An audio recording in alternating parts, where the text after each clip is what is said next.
Japan में एक बहुत ही प्रसिद्ध बौद्ध सन्यासी हुए जिनका नाम था रिजाई।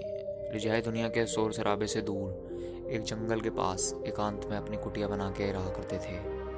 रिजाई की प्रसिद्धि पूरे जापान में फैली हुई थी क्योंकि वे बहुत बड़े ध्यानी और आत्मज्ञानी व्यक्ति थे। एक बार जापान का सम्राट रिजाई के पास आता है और कहता है, मुनिवर, मैं हमेशा बहुत अशांत महसूस करता हूँ। मेरे मन में बहुत उथल पुथल मची रहती है।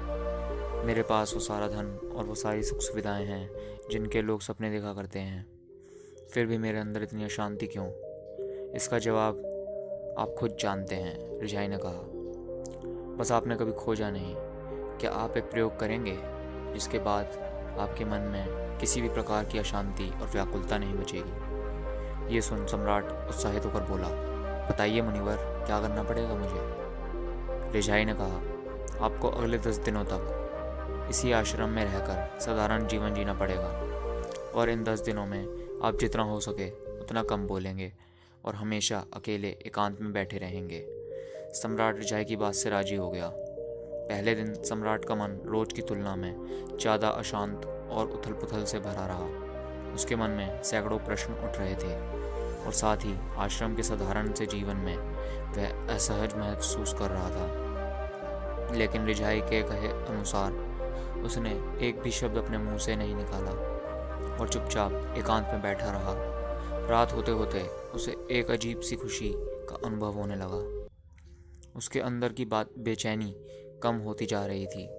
अगले दिन सम्राट एकांत में बैठा हुआ पौधों, पत्तों, पेड़ों और आकाश को निहारता रहा।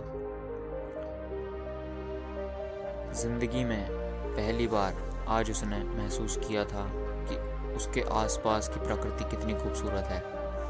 वह पूरी तल्लीनता के साथ दिन भर प्रकृति को देखता हुआ और महसूस करता हुआ रहा। 3-4 दिन बीत गए। अब तक सम्राट के मन की सारी भागदौड़, सारी उथल पुथल शांत हो चुकी थी। 5वें दिन की सुबह सम्राट एकांत में जाके बैठा तो उसकी आंखें अपने आप ही बंद हो गई और वो ध्यान में चला गया और वह पूरा दिन आंख बंद करके बैठा रहा और गहरे ध्यान में उतरता गया। कोई शब्द नहीं, कोई चिंता नहीं। सम्राट अंदर से अनंत शांति और आनंद से भर गया। अपने बचे हुए दिन ध्यान में गुजारने के बाद सम्राट रिजाई के पास उपस्थित हुआ।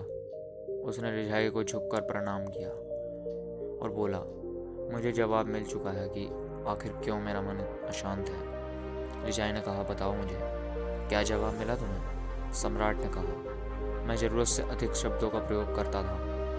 अपने लोगों के साथ दिन भर बेमतलब की बातें किया करता था और फिर अकेले में उन्हीं बातों के बारे में सोचा करता था जिसकी वजह से मेरा मन बेचैन और अशांत रहने लगा और इसके परिणाम स्वरूप मैं अपने किसी भी काम को ठीक तरीके से नहीं कर पाता था और फिर मैं लगभग अपने हर काम में असफल होने लगा और इस असफलता की वजह से मैं बहुत उदास और क्रोधित रहने लगा।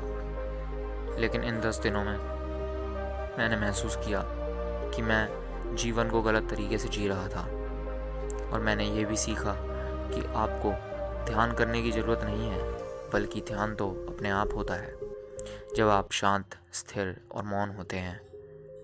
पिछले कुछ दिनों के ध्यान से मैंने ये सीखा है कि किसी भी इंसान के जीवन की सबसे महत्वपूर्ण घटना उसका खुद को जानना है।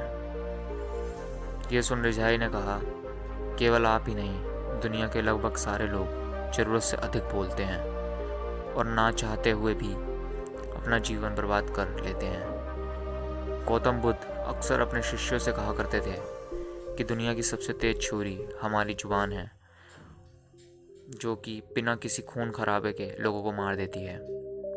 एक बार गौतम बुद्ध से किसी ने पूछा, आप ज़्यादातर समय मौन क्यों रहते हैं?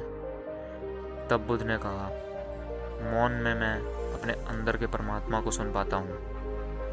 मौन खुद के भीतर उतरने की पहली सीढ़ी है।